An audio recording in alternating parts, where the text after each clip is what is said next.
Praise the lord. Right. ప్రభును నిజ రక్షకుడైన యేసుక్రీస్తు అతి పరిశుద్ధ నామం పేరట మీ అందరికీ మా యొక్క హృదయపూర్వకమైన వందనాలు, శుభములు తెలియజేస్తున్నాను. సో ఈరోజు ప్రేయర్ ఫర్ ద నేషన్స్ అని ప్రత్యేకమైన ప్రార్థనలు ఏర్పాటు చేసినటువంటి దైవజనులు మోస అబ్రహాం గారిని బట్టి నేను ప్రభుని ఎంతగానో స్తుతిస్తున్నాను. గడిచిన సంవత్సరాల నుండి నేను అనుకోవడం ఒక 12 సంవత్సరాల నుండి వారితో దేవుడిచ్చిన పరిచయాన్ని బట్టి మేము దేవుడిని స్తుతిస్తున్నాం. వారి ప్రారంభంలో నాన్నగారితో వారు సహవాసంలో ఉండడం, దేవుడు వారిని దీవించిన విధానాన్ని బట్టి నేను ప్రభుని ఎంతగానో స్తుతిస్తున్నాను. ఈజ్ వెరీ ప్యాషనెటిక్ క్రీస్తు మీద ఒక వాంఛ కలిగినటువంటి ఒక ప్యాషనెటిక్ క్రిస్టియానిటీ, క్రైస్తవ్యం నేను ఆయనలో చూశాను. అట్ ద సేమ్ టైం చాలా విజన్, దర్శనం ఉన్న సేవకు. సో 2010 సో దేవుడు వారికి ఉన్న దర్శనాలు, నేను అప్పుడప్పుడు వారి ఫేస్బుక్ లైవ్ చూస్తున్నప్పుడు చాలా దర్శనం ఉంది. కనుక రాబోయే రోజుల్లో దేవుడు వారిని ఇంకా బహుబలంగా, దేవుడు అనేక చోట్ల దేవుడు వారిని వాడుకొనును గాక. సమయంలో నేను కొద్ది నిమిషాలు మీతో దేవుని మాటలు పంచుకొని ఆ తర్వాత దేశం కొరకు కొద్ది సమయం నేను ప్రార్థన చేసి నా సమయాన్ని నేను ముగిస్తాను. కనుక మీరందరూ కూడా ఆసక్తిగా దేవుని వాక్యం వినడానికి ప్రయత్నం చేయండి. వీలైతే ఈ పేజ్ని మీరు అనేకులకి షేర్ చేయడానికి ప్రయత్నం చేయండి. రైట్. రోమిలికి రాసిన పత్రిక 12వ అధ్యాయం 1వ వచనాన్ని నేను చదువుతున్నాను. రోమిలికి రాసిన పత్రిక 12వ అధ్యాయం 1వ వచనం.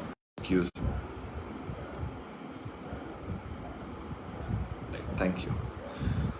రోమిలికి రాసిన పత్రిక 12వ అధ్యాయం 1వ వచనం. కాబట్టి సహోదరులారా, పరిశుద్ధమును దేవునికి అనుకూలమైన సజీవ యాగముగా మీ శరీరములను ఆయనకు సమర్పించుకొనుడని దేవుని వాత్సల్యమును బట్టి మిమ్మల్ని బ్రతిమాలుకొనుచున్నాను. ఇట్టి సేవ మీకు యుక్తమైనది. హల్లెలూయా. అపోస్తులుడైనటువంటి పౌలు ద్వారా ఒక అద్భుతమైనటువంటి విషయాన్ని రోమాలో ఉన్నటువంటి సంఘానికి ప్రభువారు తెలియజేస్తున్నారు. మాట్లాడుతూ పౌలు భక్తుడు అంటున్నాడు, కాబట్టి సహోదరులారా, పరిశుద్ధమును దేవునికి అనుకూలమైన సజీవ యాగముగా మీ శరీరములను ఆయనకు సమర్పించుడి. చూడండి, యాగము అనేటటువంటి ఈ మాట పాత నిబంధనలో మనం ఎక్కువ చూస్తూ ఉన్నాం. పాత నిబంధనలో బలులు అర్పించేటప్పుడు యాగాలుగా, హోమాలుగా ఈ పదాలు ఉపయోగించడం మనం చూస్తున్నాం. మీరు గమనించినట్లయితే పాత నిబంధనలో 5 రకాలైనటువంటి బలులు మనకి కనిపిస్తూ ఉంటాయి. దహన బలి, నైవేద్య బలి, సమాధాన బలి, అపరాధ బలి, పాప పరిహారార్థ బలి. కొన్ని శ్రేష్టమైన విషయాలు నేను మీతో మాట్లాడి నాకు ఇవ్వబడినటువంటి సమయాన్ని నేను ముగించే ప్రయత్నం చేస్తాను. ఈ పాత నిబంధనలో ఉన్నటువంటి ఈ 5 బలులు, దహన బలి, నైవేద్య బలి, సమాధాన బలి, అపరాధ బలి, పాప పరిహారార్థ బలి, ఈ బలుల ద్వారా మానవుడు తాను చేసినటువంటి పాపము నిమిత్తమే క్షమాపణ పొంది తిరిగి దేవునితో సమాధానము పొందేవాడు. సో మానవుడు దేవునితో సమాధానము పొందడానికి మానవుడికి దేవునికి ఉన్నటువంటి ఒక వంతెన ఏమిటంటే ఈ బలులు. అయితే ఎప్పుడైతే యేసు ప్రభుల వారు కల్వరి సిలువలో ఆయన ప్రాణము పెట్టారో, ఒక్కసారి ఆయన అందరి కొరకు ప్రాణం పెట్టేశారు. హెబ్రీయులకు రాసిన పత్రిక 9వ అధ్యాయం 28లో నాకు చాలా చాలా ఇష్టమైన మాట. ఆయన ఒక్కసారి అందరి కొరకు ప్రాణం పెట్టారు, రెండవసారి తన కొరకు కనిపెట్టుకున్న వారి రక్షణ నిమిత్తము పాపము లేకుండా ఆయన రెండవసారి ప్రత్యక్షం అవబోతున్నారు. హల్లెలూయా. సో ఎప్పుడైతే యేసు ప్రభులు వారు కల్వరిలో ప్రాణం పెట్టి అందరి పాపముల నిమిత్తం ఆయన పరిశుద్ధ రక్తాన్ని ఎప్పుడైతే చిందించారో, ఈ బలులన్నీ కూడా యేసు ప్రభుల వారిలోనే నెరవేర్చబడి, దహన బలి, నైవేద్య బలి, సమాధాన బలి, అపరాధ బలి, పాప పరిహారార్థ బలి, ఈ 5 బలులు కూడా ఎవరిలో ఉన్నాయంటే యేసు ప్రభుల వారిలోనే ఉన్నాయి. నా మాట మీరు గమనిస్తున్నారా? సో ఇప్పుడు ఈ 5 బలులు యేసు ప్రభుల వారిలోనే ఉన్నాయి. యేసు ప్రభుల వారు ఎప్పుడైతే కల్వరి శిలువలో ఆయన మన నిమిత్తము పాపముగా మారి బలిగా మారారో, ఆ బలి ద్వారా ఆయన రక్తములో కడగబడిన మనం అందరం కూడా నీతిగా మార్చబడ్డాం. ఇప్పుడు పౌలు ఏం మాట్లాడుతున్నాడంటే, ఇంకా మనం దేవునికి బలులు అర్పించవలసిన అవసరం లేదు.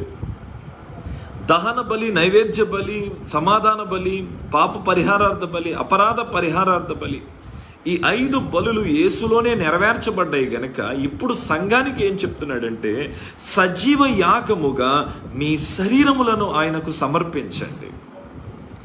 ఇంకా మనం బలులు అర్పించవలసిన అవసరం లేదు. కానీ ఇప్పుడు దేవుడు కోరేది ఏంటంటే, సజీవ యాగముగా మీ శరీరములను ఆయనకు సమర్పించండి. హల్లెలూయా. అంటే సజీవ యాగంగా మీ శరీరంలో అర్పించాలంటే దాని అర్థం ఏంటంటే, బ్రతికుండగా నువ్వు దేవునికి సమర్పించుకోవాలి. ఇక ఏదైనా నువ్వు దేవునికి ఇవ్వాల్సింది ఉందంటే అది నువ్వు బ్రతికుండగానే నువ్వు దేవునికి కావాలి. అందుకని అక్కడ రాస్తున్నాడు, సజీవ యాగముగా మీ శరీరములను ఆయనకు సమర్పించాలి. అంటే బ్రతికుండగా నీ బలం దేవునికి కావాలి, బ్రతికుండగా నీ తలాంతులు దేవునికి కావాలి, బ్రతికుండగా నీ శక్తి దేవునికి కావాలి. ఈ రోజుల్లో చాలామంది భక్తి చేస్తున్నారు కానీ దేవునికి ఏదో ఒకటి ఇచ్చేసి అక్కడితో భక్తిని ముగిస్తున్నారు. కానీ బైబిల్ చెప్తుంది అసలు నువ్వు దేవునికి కావాలి. చూడండి, అందుకే కీర్తనకారుడు అంటాడు, 103వ కీర్తనలో అంటాడు, నా అంతరంగమున సమస్తమా ఆయన పరిశుద్ధ నామమును సన్నుతించుము. అంటే తన అంతరంగం అంటే తన దేహంతో మాట్లాడుతున్నాడు. ఏమనంటే నా దేహము కూడా దేవుణ్ణి మహిమపరచాలి. ఈరోజు నేను అడుగుతున్నాను ఈ లైవ్ వీక్షిస్తున్న వారిని, బ్రతికుండగా మీ దేహంతో మీరు దేవుణ్ణి మహిమపరుస్తున్నారా? ఈ రోజుల్లో చాలామంది అండి మనం చూస్తూ ఉంటాం, బ్రతికున్నప్పుడు వారి జీవితాన్ని దేవునికి ఇవ్వరు కానీ చనిపోయిన తర్వాత ఆ దేహాన్ని మాత్రం ఎంత ప్రేమించేస్తారు. నేనేమంటానంటే, చనిపోయిన తర్వాత మన సమాధి ఎంత పెద్దగా పాతిపెట్టామా, అది క్రైస్తవ రీతిగా చేసామా, దానికి టైల్స్ వేసి దాన్ని కట్టించామా, లేదంటే ఆ సమాధి ఎంత చక్కగా డిజైన్ చేసామా, దాని పేరు పైన ఎంత పాలరాయితో చెక్కించామా అనే దానికంటే, చనిపోయిన తర్వాత నీ దేహం ఎలా పాతి పెట్టామనే దానికంటే, బ్రతికుండగా నీ దేహాన్ని ఎలా ఉపయోగించావనేదే ప్రాముఖ్యత. ఈ రోజుల్లో బ్రతికున్నప్పుడు దేహాలు దేవునికి ఇవ్వటం లేదు, కానీ చనిపోయిన తర్వాత ఆ దేహాల్ని పాతిపెట్టే విషయంలో చాలా శ్రద్ధ తీసేసుకుంటున్నారు. నేను మరలా చెప్తున్నాను, సజీవ యాగముగా మీ శరీరములను దేవునికి సమర్పించండి. అంటే బ్రతికుండగా మిమ్మల్ని మీరు దేవునికి సమర్పించుకోండి. You should submit yourself. నిన్ను నువ్వు దేవునికి సమర్పించేసుకోవాలి. ఏం సమర్పించాలి పాస్టర్ గారు? ఆఫరింగ్ ఇవ్వాలా?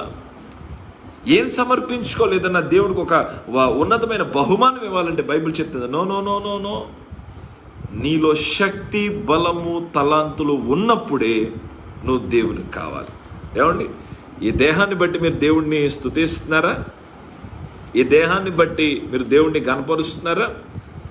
మీకు అర్థం అవడానికి ఒక మాట చెప్తా. నువ్వు బ్రతికున్నప్పుడే నువ్వు దేవునికి ఎందుకు కావాలి, సజీవ యాగంగా నువ్వు దేవునికి ఎందుకు సమర్పించుకోవాలి అనేది ఒక విషయాన్ని మీకు అర్థం అవడానికి ఒక మాట చెప్తాను. ఫర్ ఎగ్జాంపుల్, ఇప్పుడు బహుశా నాకు తెలిసి లైవ్ వీక్షిస్తున్న కొద్ది మందిలో మీరు క్రైస్తవులు అయి ఉంటారు, లేదంటే యేసుప్రభు ప్రేమ ఎరిగిన వారు అయి ఉంటారు. కనుక మీకు అర్థం అవడానికి ఒక మాట చెప్తాను. ఇప్పుడు మీ పాస్టర్ గారు ఎవరైనప్పటికీ, మీ పాస్టర్ గారు మీ ఇంటి ముందు నుంచి ప్రయాణం చేస్తూ కరెక్ట్గా మీ ఇంటి దగ్గరికి వచ్చేటప్పటికి మీ పాస్టర్ గారు వేసుకున్న చెప్పు తెగిపోయింది. కబుక్కుని మీ ఇంటి దగ్గరికి వచ్చారు కాబట్టి మీ పాస్టర్ గారు ఏమన్నారంటే, అమ్మా నేను ఒక బయటికి వెళ్ళే పని ఉందిరా, సో నేను ఆ బయటికి వెళ్తాను, అయితే వెళ్ళే దారిలో నా జోడు తెగిపోయింది, సో కొద్దిసేపు ఈ చెప్పును మీ ఇంటి దగ్గర పెట్టండి, ఆ తర్వాత నా పనంతా ముగించుకుని వచ్చిన తర్వాత నేను ఈ చెప్పును తీసుకెళ్తానని చెప్పాను. మీరు ఏమంటారు చెప్పండి? నేను చెప్పను ఏమంటారు? అయ్యో పాస్టర్ గారు దానిలో ఏముందండి, రండి మీరు కూడా పట్టుకోవద్దండి, ఆ చెప్పులు నేనే పట్టుకుంటానని తెగిపోయిన ఆ చెప్పును తీసుకెళ్ళి చక్కగా మీ బయట ఉన్న బాల్కనీలో పెడతారు, అవసరమైతే మీ బెడ్రూమ్లో కూడా పెట్టుకుంటారు, ప్రేమ ఎక్కువైపోతే. ఇంకో మాట కూడా ఏమంటారు తెలుసా, పాస్టర్ గారు మీరు మర్చిపోండి ఈ జోడు గురించి, మేము కుట్టించి తీసుకొచ్చి మీ ఇంటి దగ్గర పెడతామండి అంటారు.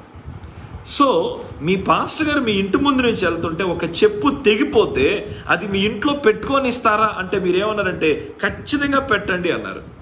ఇప్పుడు నా ప్రశ్న, అదే పాస్టర్ గారు ఎవరో ఒక వ్యక్తి చనిపోతే సమాధి కార్యక్రమం చేయడానికి తీసుకెళ్తూ మీ ఇంటి దగ్గరికి వచ్చి, అమ్మ నాకు కొంచెం పని ఉందరా, కొంచెం ఈ శవాన్ని అందాక మీ గుమ్మం దగ్గర పెట్టుకోండి, నా పనంతా చేసుకొని వచ్చిన తర్వాత ఈ శవాన్ని తీసుకెళ్ళి సమాధి చేసుకుంటాను అని అన్నారు. మీరు ఒప్పుకుంటారా? ఎవరైనా ఒప్పుకుంటారా? ఒప్పుకోరు. అంటే ఇండైరెక్ట్గా చెప్తున్న మాట ఏంటంటే, తెగిపోయిన చెప్పుకున్న విలువ ప్రాణము లేని దేహానికి లేదు. మీకు అర్థమైందన్న మాట? తెగిపోయిన చెప్పుకున్న విలువ ప్రాణము లేని దేహానికి లేదు. అందుకే పౌలు భక్తుడు అంటున్నాడు, సజీవ యాగముగా మీ శరీరములను ఆయనకు సమర్పించండి. అంటే నువ్వు బ్రతికున్నప్పుడే నువ్వు దేవునికి కావాలి. నా ప్రియమైన వారులారా, వాస్తవానికి లాక్డౌన్ టైంలో మనం చూస్తే ఈ 2 వేవ్లు కొన్ని లక్షల మంది ప్రాణాలను బలికొంది కదండి. కొంతమంది కరోనా మ్యాన్ మేడ్ అంటున్నారు, what ever it may be, అది ఏదైనా కావచ్చు. బట్ కొన్ని వేల మంది చనిపోయారు, వేల మంది కూడా కాదు, లక్షల మంది చనిపోయారు. ఇప్పుడు 3rd వేవ్ అంటున్నారు. సో 3rd వేవ్ వస్తుందా రాదా దాని గురించి ఎవరు ఏది క్లారిటీగా చెప్పలేరు. సో ఇప్పుడు నేను మీకు చెప్పాలనుకునేది ఏంటంటే, ఈ కరోనా మొదటి వేవ్లో 2వ వేవ్లో దేవుడు మిమ్మల్ని తప్పించి మిమ్మల్ని సజీవులుగా నిలబెట్టి మనకంటే గొప్పవారు, సామంతులు, ధనికులు, శ్రేష్ఠులు, జ్ఞానం కలిగిన వారు, పేరు ప్రఖ్యాతులున్నవారు మరణించారు. నీవు నేను ఇంకా బ్రతికున్నాము అంటే still there is a purpose. ఇంకా ఏదో ఒక ఉద్దేశము దేవుడు కలిగి ఉన్నాడు, ఇంకా మనకేదో చెప్పాలని ఆశపడుతున్నాడు. అందుకని ఈ వర్తమానం నేను మీ ముందుకు తీసుకొస్తున్నాను. ఈ లైవ్ వీక్షిస్తున్న వారిని ప్రభు అడుగుతున్న మాట, సజీవ యాగముగా నీ శరీరమును ఆయనకు సమర్పించు.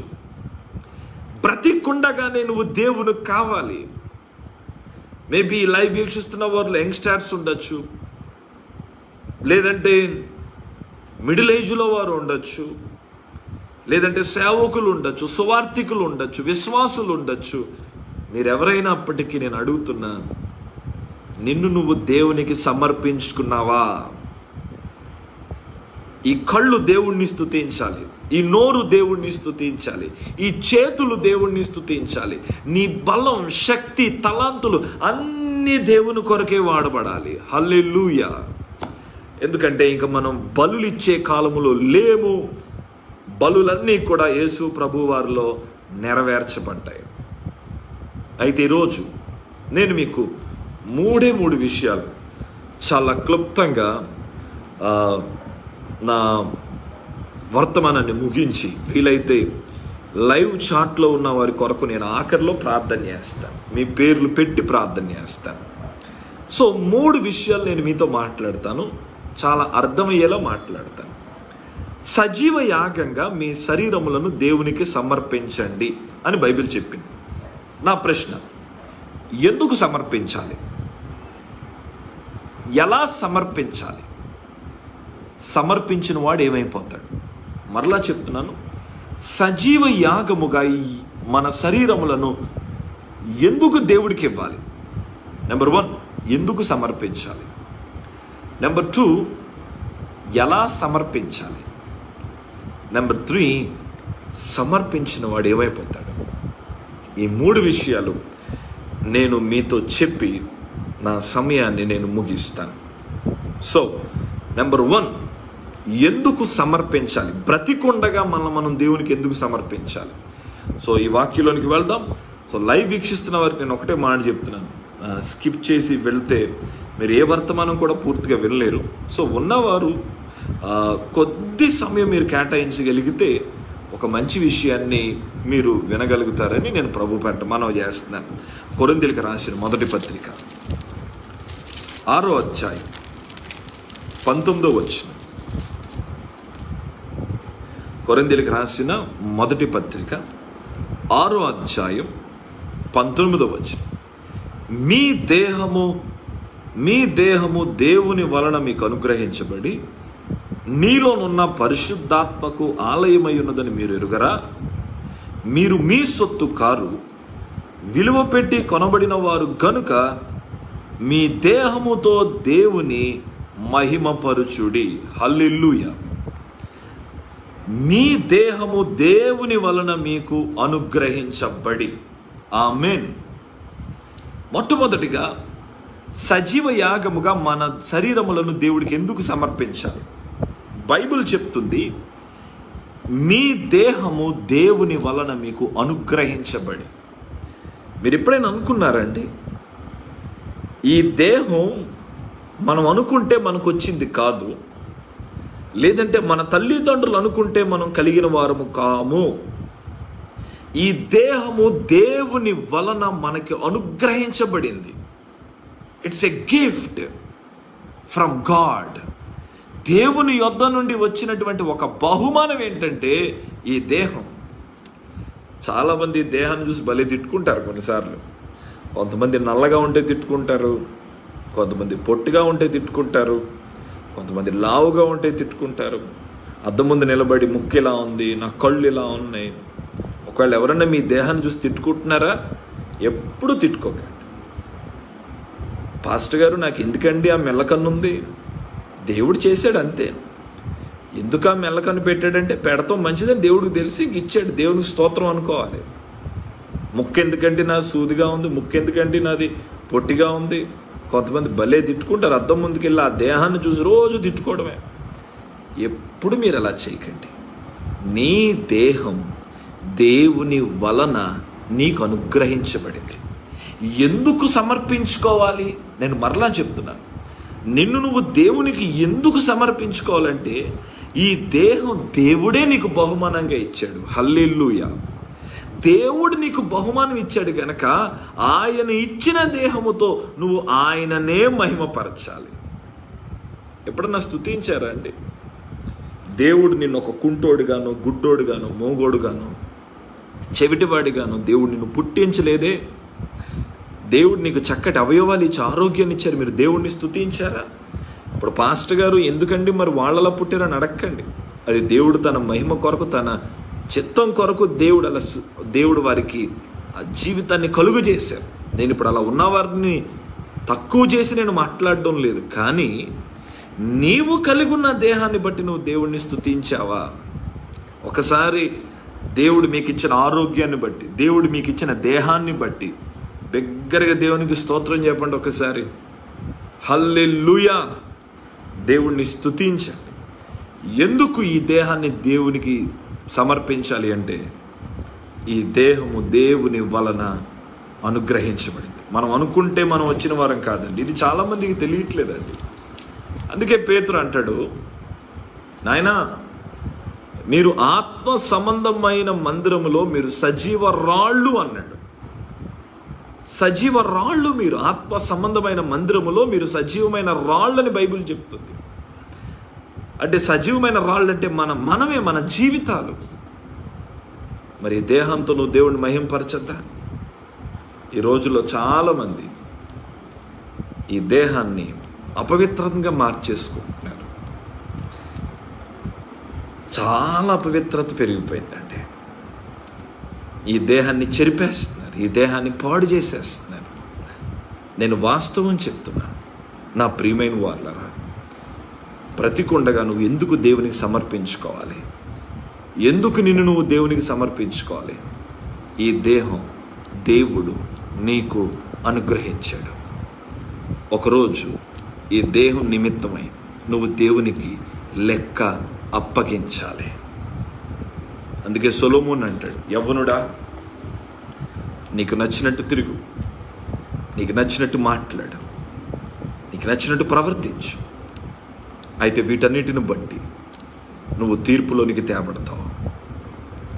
ఈరోజు అంటే చాలామందికి స్వేచ్ఛను కోరుకుంటున్నారు, కానీ ఆ స్వేచ్ఛ తర్వాత రాబోయే తీర్పును గురించి చాలామందికి ఆలోచన కలగట్లేదండి.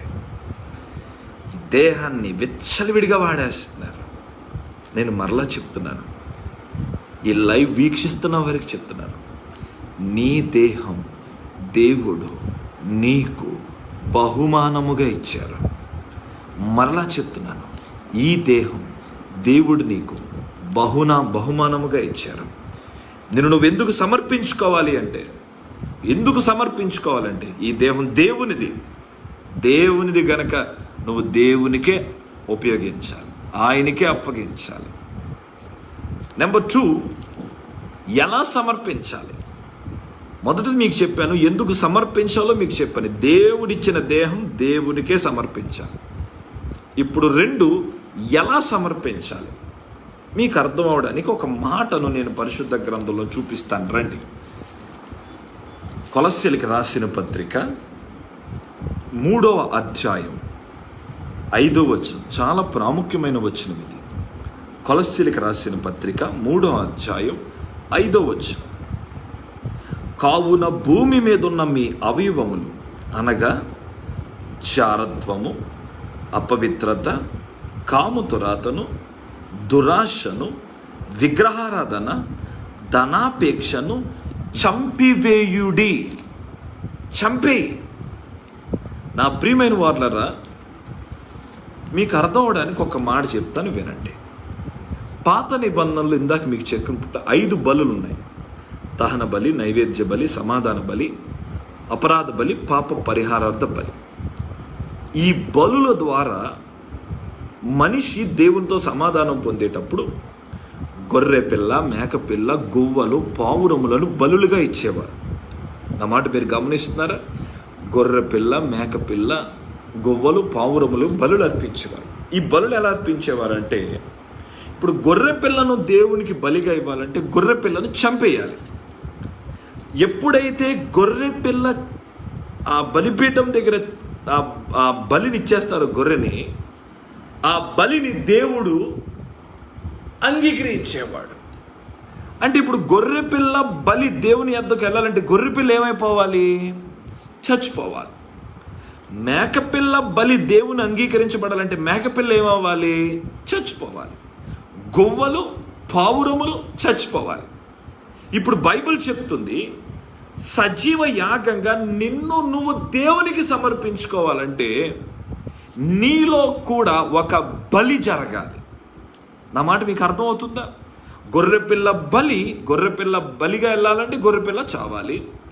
మేకపిల్ల బలిగా వెళ్ళాలంటే మేకపిల్ల చావాలి. అలాగే నిన్ను నువ్వు దేవునికి సమర్పించుకోవాలి అంటే నీలో కూడా ఒక బలి జరగాలి. హల్లెలూయా. నాలో జరగవలసిన బలి ఏమిటంటే అక్కడ రాస్తున్నాడు, కావున భూమి మీద ఉన్న మీ అవయవములు, అంటే ఈ దేహంలో ఉన్న వాటిని దేవుడు అన్నాడు దీన్ని చంపే. నీ దేహంలో ఉన్న వాటిని చంపే. ఏంటి దేహంలో ఉన్నవి? అక్కడ రాస్తున్నాడు, జారత్వాన్ని చంపే. నిజమే, నిన్ను నువ్వు దేవునికి సమర్పించుకోవాలంటే నీలో ఒక బలి జరగాలి. నీలో జరగవలసిన బలి ఏంటంటే బైబిల్ చెప్తుంది, నీ దేహంలో ఉన్న జారత్వాన్ని చంపే. జారత్వం అంటే మీకు తెలుసా అండి? ఈ మాట చెప్పడం అనేది కొంచెం కష్టతరమైనటువంటి పదమైనప్పటికీ నేను ఉపయోగిస్తున్నాను. జారత్వం అంటే వరస ఉండదు. ఒక మనిషి ఎప్పుడైతే పరాయి స్త్రీతో, పరాయి పురుషుడితో పాపం చేస్తారో దాన్ని వ్యభిచారం అంటారు. జారత్వం అంటే ఏంటంటే దానికి అసలు వరసే ఉండదు. ఈ రోజుల్లో సమాజంలో ఇదే కదా ఉంది. వయసు భేదం లేదు, వరస భేదం లేదు, ఇష్టం వచ్చినట్టు తిరిగేస్తున్నారు. బైబిల్ చెప్తుంది ఈ జారత్వాన్ని నువ్వు చంపేయాలి. వరస తప్పి ఏమండి, కొన్ని వార్తలు మనం వింటూ ఉంటే చాలా ఆశ్చర్యం కలుగుతుంది. ఇప్పుడు ఈ సోషల్ మీడియా అంతా వచ్చిన తర్వాత ప్రతిదీ పబ్లిక్ అయిపోయింది. ఏది కూడా సీక్రెట్ ఏమీ లేదు, తెరవబడిన జీవితాల కింద కనబడుతున్నాయి. ఒకసారి నెల్లూరులో నుండి ఒక ఆమె నాకు కాల్ చేసింది. ఏమంటుంది, అయ్యా నా తండ్రి కోసం మీరు ప్రార్థన చేయండి అన్న. ఆయన వయసు 60 సంవత్సరాలు పైబడిన వయసు. ఏమ్మా మీ తండ్రి గురించి ఏమనండి, ఏం ప్రార్థన చేయమంటారు, ఆరోగ్యం బాగాలేదంటే అంటుంది. నా తండ్రి ప్రతి స్త్రీని కూడా ఒక తప్పుడు ఉద్దేశంతో ప్రవర్తించాలని ప్రయత్నం చేస్తున్నాడు. మా ఇంటికి ఎవరినైనా ఒక వ్యక్తిని పెట్టాలంటే మాకు భయం వేస్తుంది. ఇంత భయంకరుడిగా మారిపోతాడని మేము అనుకోలేదు, ప్రార్థన చేయండి అని చెప్పాను. ఈరోజు నేను అడుగుతున్నా, మన హృదయాలను ఒకసారి మనం పరిశీలన చేసుకోవాలి. నీలో జరగవలసిన బలేదైనా ఉందా? ఇప్పుడు ఈ లైవ్ అయిన తర్వాత సజీవ యాగంగా నా శరీరాన్ని నీకు సమర్పించేస్తున్నానయ్యి అంటే తీసేసుకుంటాడా? కయ్యను బలిగా ఇచ్చేస్తే కయ్యను అర్పణ దేవుడు ఎందుకు తీసుకోలేదు? ఒక అర్పణ, ఒక బలి జరిగేటప్పుడు అది దైవ చిత్తానుసారమైనదా కాదా అనేది మనం తెలుసుకోవాలి. నిన్ను నువ్వు దేవునికి సమర్పించుకోవాలంటే నీలో ఒక బలి జరగాలి. జారత్వాన్ని చంపేయాలి. ఈ రోజుల్లో ఇది విస్తరించిపోయింది, సమాజం పాడైంది. ఈ రోజుల్లో నుండి ఒకవేళ నువ్వు నాయన ఇది తప్పురా అంటే వినేవారు కూడా లేరండి. నోవాహు దినాల్లా మారిపోయి అలవాటు పడిపోయి మేము ఇలాగే ఉంటామండి అని మాట్లాడేస్తున్నారు. నాకు అనిపిస్తుంది, రాబో ఉగ్రత నుండి నిన్ను తప్పించువాడెవడు? రాబోయే భయంకరమైన రోజుల నుండి నిన్ను కాపాడేది ఎవరు? నాకు అనిపిస్తుంది ఈ కరోనా 3rd వేవ్ అనుకుంటున్నాం, కానీ రాబోయే రోజులు ప్రపంచానికి ఏదో సమాధానం వస్తుందని నేను అనుకోవటం లేదు. ఆయన మీద ఆధారపడిన వారు మాత్రమే నిలబడగలరు తప్ప 2 పడవల మీద నడిచే వారు అందరూ తేలిపోతారండి. నో డౌట్, తేలిపోతారు అందరూ. టైంలో నాతో సహా ఒక ప్రశ్నతో ఈ వర్తమానం నేను నీకు ఇస్తున్నాను. నీలో ఏదైనా బలి జరగాల? జారత్వాన్ని చంపే. ఏమో నీ హృదయాన్ని ప్రశ్నించు. ఒకవేళ నీ హృదయం గనక నిన్ను నిందిస్తే సరిచేసుకో. అక్కడ రాస్తాడు జారత్వము, అపవిత్రత. ఎంత అపవిత్రత పెరిగిపోయింది సోషల్ మీడియా వచ్చిన తర్వాత. నేను ఫేస్బుక్లో ఎక్కువ యాక్టివ్గా ఉండనండి, ఫేస్బుక్లో యాక్టివ్గా ఉండను. యూట్యూబ్లో కూడా ఏదన్నా మా మినిస్ట్రీ వాళ్ళు ఏదైనా వీడియో అప్లోడ్ చేస్తే చేయాలి. ఒకవేళ ఈవెన్ నాది ఏదైనా ఫేస్బుక్లో ఒక పోస్ట్ చేయాలంటే కూడా అది నా భార్య చేస్తుంది. ఎందుకంటే నా ఫేస్బుక్ కూడా నా భార్య ఉపయోగిస్తుంది, నేను వాడను. ఈ మధ్యన ఈ సోషల్ మీడియా వచ్చిన తర్వాత మంచిదే, సోషల్ మీడియా ద్వారా సువార్త వెళ్తుంది, నేను ఒప్పుకుంటాను. కానీ అదే సమయంలో బాగా అపవిత్రత పెరిగిపోయిందండి. ఈ రోజుల్లో మనిషి చేతుల్లోకి వచ్చిందండి పాపం. మనిషి తన రహస్య జీవితాన్ని ఇంకా రహస్యంగా మార్చుకోవడానికి సోషల్ మీడియా ఒక సాధనంగా ఉపయోగపడుతుంది. నిజం నా ప్రియమైన వార్లరా. అందుకే అపవిత్రత పూర్తిగా పెరిగిపోయింది. అందుకే బైబిల్ అంటుంది అపవిత్రతను చంపే. ఎందుకంటే మన దేవుడు పవిత్రుడు. నా ప్రియమైన వార్లారా, నేను ప్రభువు పేట మనవి చేస్తున్నాను, మన దేవుడు పరిశుద్ధుడు గనుక మన జీవితాలు కూడా పరిశుద్ధంగానే ఉండాలి. మీకు ఒక మాట చెప్తున్నాను, పరిశుద్ధత అనేది, పవిత్రత అనేది ఒక పని కాదు, అది ఒక వ్యక్తిత్వం. పవిత్రత, పరిశుద్ధత అనేది ఒక పని కాదండి, అది ఒక వ్యక్తిత్వం. యేసు ప్రభుల వారు నేను పరిశుద్ధంగా జీవిస్తున్నాను అనలేదు, నేను పరిశుద్ధుడని అన్నారు. నేను పవిత్రంగా ఉంటున్నాను అనలేదు, నేను పవిత్రంగా జీవిస్తున్నాను అనలేదు, నేనే పవిత్రుడును, నేను పవిత్రుడును అన్నారు. అంటే పరిశుద్ధత లేదా పవిత్రత అనేది వ్యక్తిత్వం. ఈరోజు అపవిత్రతను చంపేయండి అంటే నీ వ్యక్తిత్వాన్ని చంపేయాలి. నీకు అర్థమవుతుందా నా మాట? ఈ బలి నీలో జరగాలి. ఇది ఎవరు చేయరు. నువ్వు ప్రధాన యాజకుడి దగ్గరికి తీసుకెళ్ళి నాయన ఈ గొర్రెపిల్లని బలి ఇచ్చేయని పాత నిబంధనలు ఇచ్చినట్లుగా చేయడానికి కుదరదు. ఇప్పటికీ కొన్ని డినామినేషన్లో కొంతమంది వెళ్ళి పాస్టర్ గారి చెవులో చెప్పుకుంటారు వారి పాపాలన్నీ. పాస్టర్ గారి చెవులో చెప్తే పాపాలు పోయినాయి అనుకుంటున్నారు. భలే ఆశ్చర్యం కలుగుద్దండి. పాస్టర్ గారి చెవులో చెప్తే పాపాలు పోతాయా? మరి పాస్టర్ గారి పాపాలు ఎవరికి చెప్పుకుంటారు? ఎప్పుడన్నా ఆలోచన రాలేదా మీకు? నేను ఒకవేళ వ్యంగ్యంగా మాట్లాడుతున్నాను అనుకుంటున్నారా? కాదు సుమి. బలి జరగాల్సింది నీలో, క్షమాపణ రావాల్సింది నీ అంతరంగములో. బైబిల్ స్పష్టంగా చెప్తుంది, జారత్వాన్ని చంపేయి, అపవిత్రతను చంపేయి. ఇంకా రాస్తాడు, కాము తురాతను చంపేయి.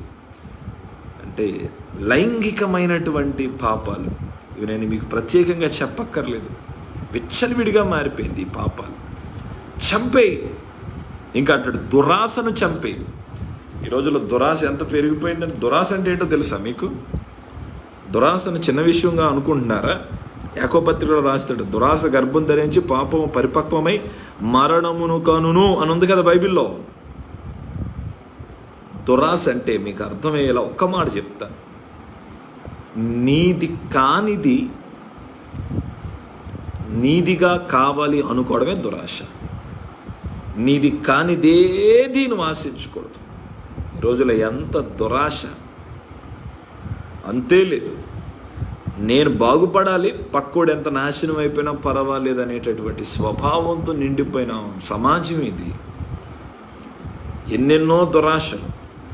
ఎందుకు ఇన్ని హత్యలు జరుగుతున్నాయి? ఎందుకు ఇన్ని ఉదయం లెగుస్తే ఆ ఇంట్లో ఇలా జరిగింది, ఈ కుటుంబంలో ఇలా జరిగింది, ఈ వ్యక్తిని పాడు చేశాడు, ఆ వ్యక్తిని చంపేశారు? ఎందుకంటే దురాశ. దీన్ని నువ్వు చంపేయాలి. ఇంకా రాస్తాడు విగ్రహారాధన కొరకు, అక్కడ అంటాడు విగ్రహారాధన చంపేయి. ఈరోజు క్రైస్తవులు కూడా విగ్రహారాధనలు ఉన్నారండి, విగ్రహారాధికులు ఉన్నారు. వీళ్ళ మరియమ్మ ఆరాధికులు కాదు, వీరు మనుషులను ఆరాధన చేసేవారు. ఐడల్ వర్షిప్ కంటే ఘోరం అయిపోయింది ఇప్పుడు మ్యాన్ వర్షిప్. ఈ మనిషి ఆరాధన క్రైస్తవుల్లో కూడా ఉన్నారండి కొంతమంది. ఈ క్రైస్తవుల ఆరాధికులు ఎవరో తెలుసా? పలానా పాస్టర్ గారు చెప్తేనే మేము వాక్యం వింటాం. అవును, పలానా పాస్టర్ గారు చెప్తేనే దేవుడు మాతో మాట్లాడినట్టు ఉంటుంది. వీళ్ళందరూ ఎవరో తెలిసినా వీరు యేసయ్యని కాదు ఆరాధిస్తుంది, మనిషిని ఆరాధన చేస్తున్నారు. అందుకే ఈరోజు కొన్ని తప్పుడు బోధలు సమాజంలో చక్కగా తిరగడానికి కారణం ఏంటో తెలిసిన? నేను అంటాను, తప్పుడు బోధలు సమాజంలో వెళ్తున్నాయంటే ఎప్పుడు సేవకులు విమర్శించకండి, వినేవారిని అనండి. ఒక లేఖనము వివరించబడుతున్నప్పుడు అది వాక్యానుసారమో కాదో గ్రహించే మనస్సును కలిగి ఉండాలి. అది ఆది సంఘం నేర్పిస్తున్న పాఠం అది. ఈ రోజుల్లో ఎంత విగ్రహారాధన, మనుషులను ఆరాధన చేసేస్తున్నారు. క్రైస్తవులు కూడా ఆచారాలు పాటిస్తున్నారు, క్రైస్తవులు రోజులు పాటిస్తున్నారు, క్రైస్తవులు వాస్తులు పాటిస్తున్నారు.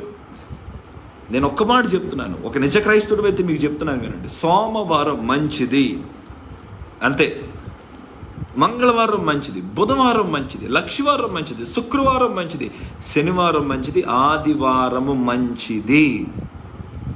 ఈ విశ్వాసంలోకి మీరు రండి. ఏమంటే నేను ఒక మాట అడుగుతాను, మీకు ఒకవేళ మంగళవారం చెయ్యి ఇరిగిపోయి హాస్పిటల్కి వెళ్ళాలంటే మీరు వెళ్తారా వెళ్ళరా? మంగళవారం కదా ఉండిపోతారా? ఒకవేళ బుధవారం మంచిది కాదు అనుకుందాం, ఒకవేళ బుధవారం మీ అబ్బాయి నూతిలో పడ్డాడు అనుకోండి, బయటకు తీస్తారా? లేదరా బుధవారం మంచిది కాదురా, ఈరోజు ఇక్కడే ఉండరా, లక్షవారం నేను వచ్చి పైకి లాగుతాను అంటారా? అనరే. కానీ చాలామంది ఈ విధమైనటువంటి ఆచారపూరితమైన భక్తి చేస్తున్నారు. వీడు విగ్రహారాధికులు కాదా? అందుకే బైబిల్ చెప్పింది, దీన్ని నువ్వు చంపేయి. నేను యేసు ప్రభు వారు ఫోటో పెట్టుకోవడానికి కూడా నేను అంగీకరించిన, నేను ఇష్టపడ్ను. ఎందుకంటే అది కూడా ఒక రకమైన విగ్రహారాధన. ఏసే ఫోటో ఇలా ఉంటుంది, ఏసే ఫోటో అలా ఉంటుంది. ఎక్కడుంది ఏసే ఫోటో అలా ఉంది? నేను ఫోటోలో ఎతకమన్నాడా? నేను వెళ్ళి మీ కొరకు ఆదరణకర్తను పంపిస్తా. ఆయన మిమ్మల్ని సర్వసత్యంలోనికి నడిపిస్తారు. నీతిని గురించి, తీర్పుని గురించి ఆయన మిమ్మల్ని ఒప్పింపజేస్తాడు. పరిశుద్ధాత్ముడు మనలో ఉన్నాడు. ఈరోజు ఒకవేళ ఎవరైనా విగ్రహారాధనకి చోటిస్తే దయచేసి నేను అన్నాను, చంపేయండి. యథార్థమైన భక్తి చెయ్యండి. ఇంకా అక్కడ రాస్తాడు, ధనాపేక్షను చంపేయి. ధనాపేక్ష, మనీ మేక్స్ మెనీ థింగ్స్. ఈ రోజులో చాలామంది డబ్బు పిచ్చి పట్టేసిందండి. వీటిని నువ్వు చంపకపోతే సజీవ యాగంగా నువ్వు ఎలా సమర్పించుకోగలవు దేవునికి? ఇప్పుడు ఈ ప్రసంగం అయిపోయిన తర్వాత సజీవ యాగంగా నన్ను తీసుకొని ఆయన హల్లెలూయా అంటే సరిపోద్దా? నీలో ఈ బలి జరగాలి. చంపేయండి అంటాడు. వీటిని చంపేయండి. విగ్రహారాధన, ధనాపేక్షను చంపేయండి. మా నాన్నగారు చిన్నప్పుడు, బాగా చిన్నప్పుడు, మాకిద్దరు సహోదరులు, మేము స్కూల్ టైంలో ఉన్నప్పుడు చిన్న సంఘం మహా అయితే ఒక 20 రూపాయలు 30 రూపాయలు కానుకొస్తే, అప్పుడు రూపాయి కాగితాలు ఉంటాయి కదా, ఈ రూపాయి కాగితాలు 10 రూపాయి కాగితాలు 10 అంటే 10 రూపాయలు. 10 రూపాయలు రూపాయి కాగితాలు ఇలా పెట్టి, అది దేనికైనా కట్టాలి అంటే మా నాన్నగారు కూర్చున్నప్పుడు బట్టనీళ్ళు మధ్యన పెట్టేవారు ఆ డబ్బును. నేను అడిగేవాడిని, నాన్నగారు మీరు ఇలా పెడుతున్నారు, మా స్కూల్లో దీన్ని ముద్దు పెట్టేసుకుంటున్నారండి, డబ్బులు కింద పడితే అన్నాను. అప్పుడు ఆయన చెప్పిన మాట ఏంటో తెలుసా? ఈ డబ్బు నీ కాళ్ళ దగ్గరే ఉండాలి. ఈ డబ్బు నీ నెత్తి మీదకి వెళ్ళిందంటే అది నిన్ను అణిచివేస్తుంది. ఈ రోజుల్లో చాలామంది ధనాపేక్షకులు ఉన్నారండి. నేనేమంటాను తెలిసిన, ఒక ఆదివారం నువ్వు మందిరానికి వెళ్లకుండా, ఆ రోజేదో పని ఉంది, ఆ రోజేదో డ్యూటీకి వెళ్తే నాకు ఎక్స్ట్రా శాలరీ వస్తుంది, లేదంటే పలానా పని చేస్తే నాకు డబ్బు వస్తుంది, దేవుని కంటే అది ప్రాముఖ్యం అని చెప్పి నువ్వు ఏదైతే ప్రయాసపడుతున్నావో అదే ధనాపేక్ష. చూడండి, డబ్బు అనేది నీ అవసరాలకు కావాలి, కానీ డబ్బు అనేది నీ కోరికలు తీర్చుకోవడానికి కాదు. పౌలు భక్తుడు అంటాడు, నాకు సంపన్న స్థితి తెలుసు, లేని స్థితి తెలుసు, నేను ఎందులో ఉన్నానో నేను సంతృప్తి కలిగి జీవిస్తానన్నాడు ఫిలిప్పీ పత్రికలో. సో ధనాపేక్షను చంపేంటంటే, నేను ప్రభుపేట మనవి చేస్తున్నాను, డబ్బును నువ్వు దైవంగా మార్చకూడదు. ఈ రోజుల్లో ఈ డబ్బు కోసమే దేహాలను నమ్ముకుంటున్నారు. ఈ డబ్బు కోసం భక్తులు మార్చేస్తున్నారు. ఈ డబ్బు ఉంటే ఏదైనా జరిగిపోతుందండి. మనిషి ఈరోజు డబ్బుతో ఏమైనా చేయగలుగుతున్నాడు, కానీ ఆ డబ్బుతో తన ఆత్మరక్షణ మాత్రము కొనలేడు అనే సత్యాన్ని తెలుసుకోవాలి. నా ప్రియమైన వార్లరా, ధనాపేక్షను చంపేయండి. ఇది బైబిల్ చెబుతున్నటువంటి మాట. డబ్బును చంపే ఆ ఆలోచన బైబిల్లో మనం చూస్తున్నాం. ధనవంతుడు పరలోక రాజ్యంలో సూది బెజ్జములో ఒంటి దూరుట కంటే, ఏమండి, పరలోక రాజ్యంలో ధనవంతుడు వెళ్ళడం అనేది కష్టమని బైబిల్ చెప్తుంది. సూది బెజ్జం అంటే మనం కుట్టుకునే సూదులు కాదనుకోండి, అది యెరూషలేములో గొర్రెల ద్వారం.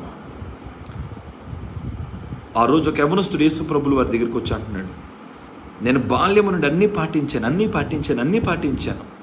అయితే ప్రభువారు అంటున్నారు, నీ ఆస్తి నమ్మి నువ్వు బేదలకు ఇచ్చి నన్ను వెంబడించు. ఎలీషా తర్వాత ఎలీషా తర్వాత గెహాజీ, బహుబలంగా వాడబడవలసిన గెహాజీ ధనాపేక్ష గలవాడే తన కుటుంబానికి కుష్టి వ్యాధిని తెచ్చుకున్నాడు. ఈరోజు ఎవరైనా ఉన్నారా? నేను ఒక మాట చెప్తున్నానండి, కష్టపడితేనే డబ్బు వస్తుందండి. డబ్బులు ఎవరికి ఏదో యాడ్ వస్తే చూసారో ఊరికే రావని, అలాగా కష్టం పడితేనే నీకు డబ్బులు వస్తున్నాయి. నువ్వు స్తుతించాల్సింది, ఆరాధించాల్సింది డబ్బును కాదు, కష్టపడడానికి శక్తినిచ్చిన యేసు ప్రభుల వారిని. హల్లెలూయా. నువ్వేం చేయాలంటే చంపేయాలి. నా ప్రియమైన వాళ్ళరా, సజీవ యాగంగా మీ శరీరములను దేవునికి సమర్పించండి. నెంబర్ 1, ఎందుకు సమర్పించాలి? ఈ దేహం దేవుడిచ్చాడు. నెంబర్ 2, ఎలా సమర్పించాలి? నీలో బలి జరగాలి. నీలో బలి జరగాలి.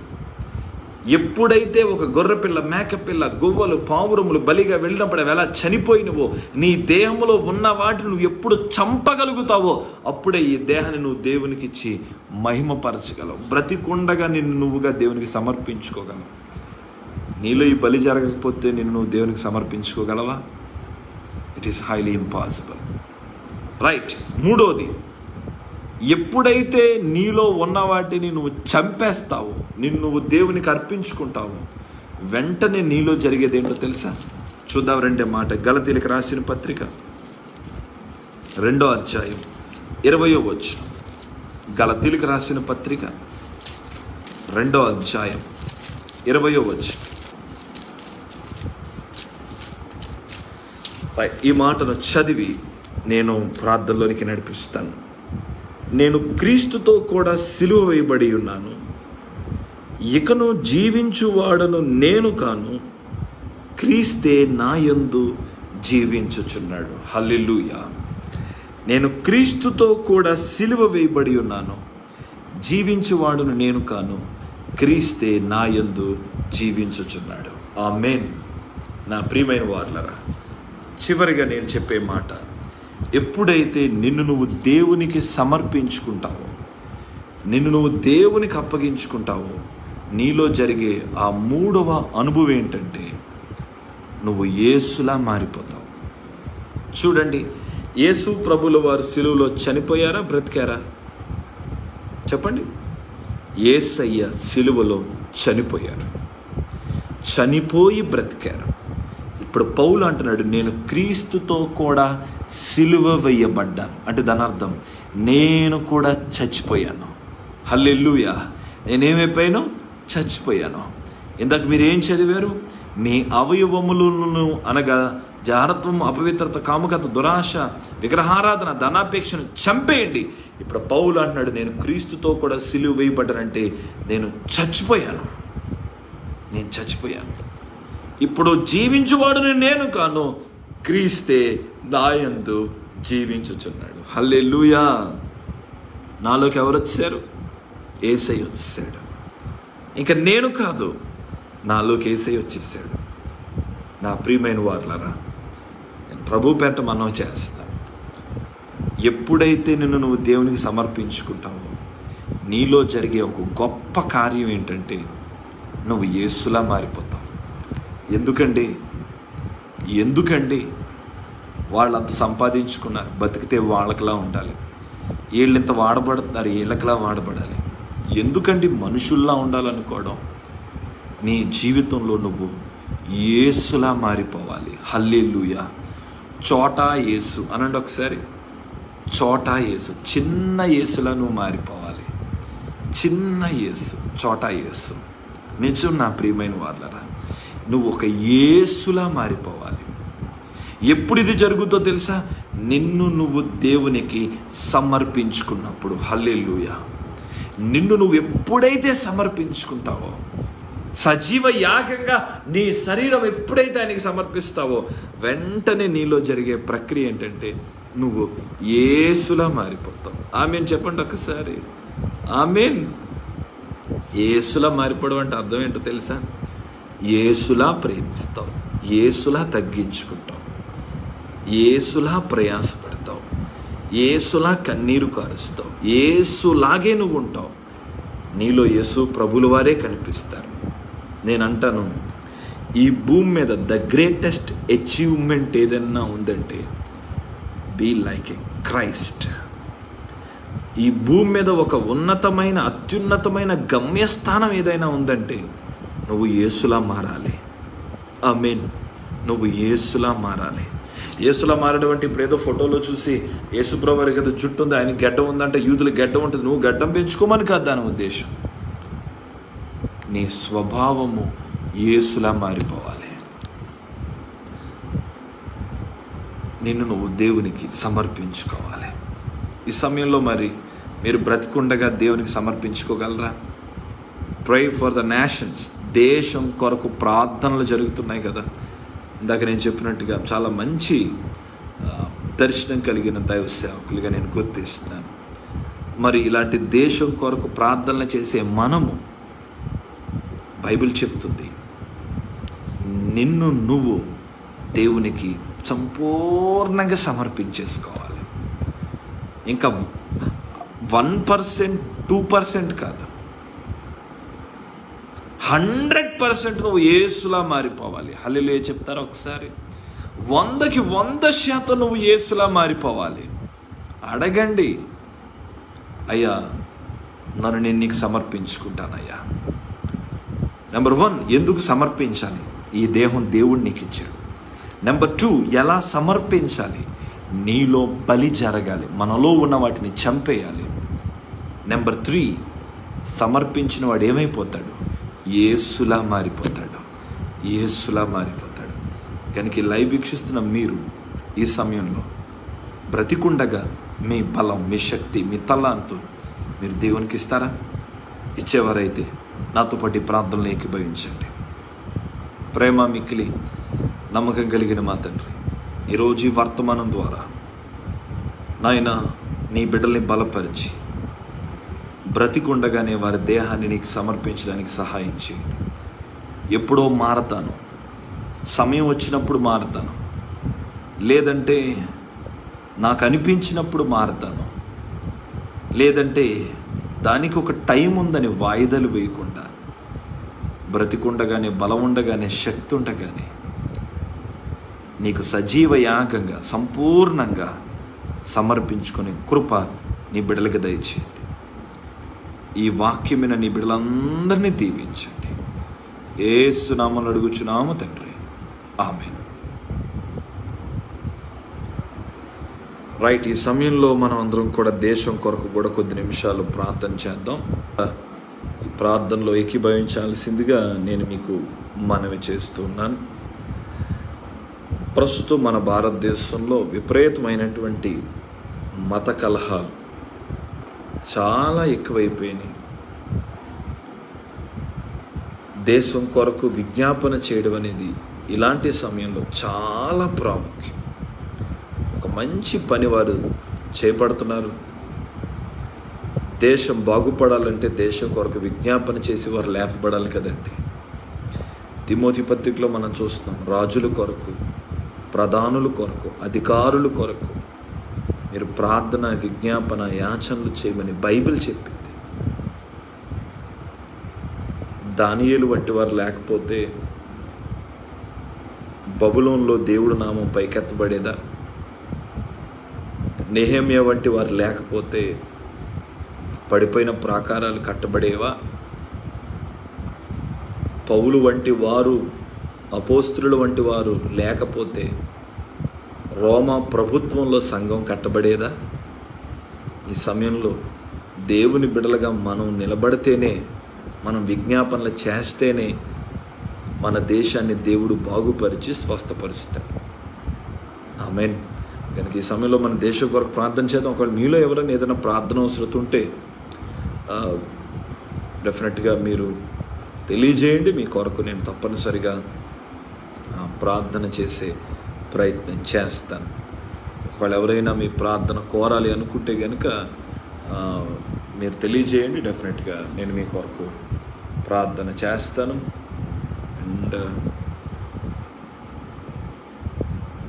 ఒక 2 నిమిషాలు నేను సమయం ఇచ్చి నేను ప్రార్థనలోనికి వెళ్ళే ప్రయత్నం చేస్తాను.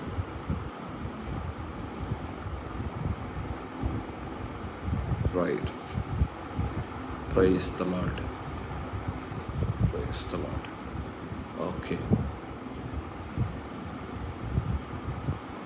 సంతోషం. రైట్, చిన్న ప్రార్థన నేను చేసే ప్రయత్నం చేస్తాను. దేశం కొరకు విజ్ఞాపన చేసిన తర్వాత వీలైతే ఇంకా మనం మరికొంతమంది కొరకు ప్రార్థన చేద్దాం. ప్రేమ మిక్కిలి నమ్మకం కలిగిన మా ప్రియ పరలోకపు తండ్రి, మీ ఘనమైన నామానికి కోట్లాది స్తుతులు స్తోత్రాలు తెలియజేస్తున్నాను. ఈ సమయంలో దైవజనులు అబ్రహాం గారి ద్వారా వారి మధ్యలో మీరు పెట్టి ఇచ్చిన దర్శనాన్ని బట్టి నీకు వందనాలు. మొదటిగా నేను వారి పరిచర్యలన్నిటికీ కూడా శుభం పలుకుతున్నాను. వారి పరిచర్యలు అన్నిటిని కూడా మీరు దీవించి ఆశీర్వదించండి. వారి పరిచర్య సరిహద్దులన్నిటిని కూడా మీరు విశాలపరచండి ప్రభువా. వారికి ఇచ్చిన దర్శనములు మీరు నెరవేర్చండి తండ్రి. మా దేశం కొరకు మేము ప్రార్థిస్తున్నాం. భారతదేశంలో ఉన్న 29 రాష్ట్రాలకి సమాధానము దయచేయండి. 29 రాష్ట్రాలకి రక్షణ దయచేయండి నాయన. జమ్మూ కాశ్మీర్ నుండి కన్యాకుమారి వరకు ప్రతి రాష్ట్రంపై నీ కృప ఉంచండి నాయన. సౌత్ ఇండియా, నార్త్ ఇండియాని రక్షించండి ప్రభువా. మా దేశంలో చెలరేగుతున్నటువంటి మత కలహాలను నజరుడైన యేసు నామములో మేము బంధిస్తున్నాం ప్రభువా. మా దేశంలో వ్యతిరేకంగా నీకు జరుగుతున్నటువంటి కార్యములను నజరుడైన యేసు నామములో బంధిస్తున్నాం ప్రభువా. మా దేశానికి మేము శుభం పలుకుతున్నాము తండ్రి. మా దేశంలో కావలసిన వనరులు మాకు దయచేయండి ప్రభువా. మా దేశంలో చక్కని పంటలు మాకు దయచేయండి ప్రభువా తండ్రి. నాయన మా దేశ సరిహద్దుల్లో ఉన్నటువంటి నాయన ఆర్మీని మీరు దీవించండి ప్రభువా. ఆ బిడ్డలపై నీ కృపుంచండి నాయన. దేశం కొరకు పోరాడుతున్న వారందరికీ నీ హస్తం తోడుగా ఉంచండి ప్రభువా. నేవీ డిపార్ట్మెంట్ని మీరు దీవించండి. ఎయిర్లైన్స్ డిపార్ట్మెంట్ని మీరు దీవించమని ప్రార్థిస్తున్నాను ప్రభా. ఆర్మీ డిపార్ట్మెంట్ని మీరు దీవించమని ప్రార్థిస్తున్నాను తండ్రి. అయ్యా తండ్రి, మా రాష్ట్రంలో పనిచేస్తున్న పోలీస్ డిపార్ట్మెంట్పై నీ కృపించండి తండ్రి. నమ్మకమైనటువంటి భటులను మాకు దయచేయండి ప్రభా తండ్రి. నాయన మా దేశంలో ఉన్నటువంటి డాక్టర్స్ కొరకు మేము ప్రార్థిస్తున్నాం. గవర్నమెంట్ హాస్పిటల్ ఉన్న డాక్టర్స్ కొరకు మేము ప్రార్థిస్తున్నాం. యథార్థమైన నమ్మకమైన నాయన వైద్యం అందించడానికి సహాయం చేయండి తండ్రి. నాయన మా దేశంలో తండ్రి వైద్యం పేరు చెప్పుకొని జరుగుతున్నటువంటి అక్రమాలను నజరుడైన యేసు నామములో బంధిస్తున్నాం ప్రభువా తండ్రి. మా దేశంలో తండ్రి యథార్థమైన ఖచ్చితమైనటువంటి నాయన వైద్యమే అందాలి ప్రభువా. వైద్య పేరు చెప్పుకొని జరుగుతున్నటువంటి మోసాలను తండ్రి నాయన అరికట్టమని ప్రార్థిస్తున్నాం. వాటిని బంధించమని ప్రార్థిస్తున్నాం ప్రభువా తండ్రి. నాయన మా దేశంలో తండ్రి నాయన సమాధానము దయచేయండి నాయన. మా దేశంలో తిరుగుతున్న వ్యభిచారాత్మను యేసు నామములో బంధించండి తండ్రి. జారత్వపు ఆత్మను యేసు నామములో బంధించండి తండ్రి. త్రాగుబోతు ఆత్మను యేసు నామములో బంధించండి నాయన. వ్యసనాలనే ఆత్మను యేసు నామములో బంధించండి నాయన. హత్యలనే ఆత్మను యేసు నామములో బంధించండి నాయన. నాయన తండ్రి, దొంగతననే ఆత్మను యేసు నామములో బంధించండి తండ్రి. నాయన ప్రేమలో చల్లార్చే ఆత్మను యేసు నామములో బంధించండి నాయన. సంఘాల్లో ఉజ్జీవాన్ని చల్లార్చే దురాత్మలను యేసు నామములో బంధించండి నాయన తండ్రి. నాయన ఈ దేశంపై నీ కృపించండి నాయన. ఈ దేశానికి మేము శుభం పలుకుతున్నాం తండ్రి. మేలే జరిగించండి. నీ కృపించమని ప్రార్థిస్తున్నాం ప్రభువా. ఈ దేశానికి నేను శుభం పలుకుతున్నాను తండ్రి. ఈ దేశానికి నేను శుభం పలుకుతున్నాను ప్రభువా. నరేంద్ర మోదీ గారిపై నీ కృపించండి తండ్రి. ఒక నమ్మకమైనటువంటి యథార్థమైనటువంటి పాలన వారి ద్వారా అందించండి నాయన తండ్రి. ప్రజల మీద పెరుగుతున్నటువంటి భారాల విషయంలో మీరు కృప చూపండి నాయన. అయా రోజు సొలొమోను ప్రజల మీద ఎంతో భారం వేసినప్పుడు ప్రభువా నాయన, ప్రజలు సొలొమోను మీద ఎదురు తిరిగినప్పుడు ప్రభువా ఆయన యొక్క నాయకత్వంలో నుండి ఆయన కోల్పోయాడు ప్రభువా తండ్రి. నాయన ఆయన నడిపించవలసినటువంటి తండ్రి పని కంటే వ్యర్థమైన వాటి కొరకు నాయన వారు ఎంతో డబ్బును ఖర్చు పెట్టాడు ప్రభువా నాయన. మా దేశంలో అలాంటి కార్యాలు జరగకూడదు నాయన తండ్రి. నాయన మమ్మల్ని నడిపిస్తున్న మోదీ గారిపై నీ కృపించమని ప్రార్థిస్తున్నాను తండ్రి. తెలుగు రాష్ట్రాలు జగన్ రెడ్డి గారిపై నాయన తండ్రి నాయన నీ కృపించమని ప్రార్థిస్తున్నాను తండ్రి. మంచి పాలన వారు అందించడానికి కృప చూపండి నాయన తండ్రి. తెలుగు రాష్ట్రాలపై నీ కృపించమని ప్రార్థిస్తున్నాను తండ్రి. నాయన విపరీతమైనటువంటి ప్రభువా తండ్రి కరువుతో నాయన రైతులు ప్రాణాలు తీసుకుంటున్నారు ప్రభువా, నాయన రైతులకి మంచి పంటలు దయచేయండి, మంచి వర్షాలు ఇవ్వండి, మంచి ఎండలు దయచేయండి ప్రభువా. కాలము, ప్రకృతి చక్రము ఒక క్రమమైన రీతిలో ఉండడానికి సహాయం చేయండి ప్రభువా. రైతుల జీవితాన్ని మీరు బాగు చేయమని ప్రార్థిస్తున్నాము తండ్రి.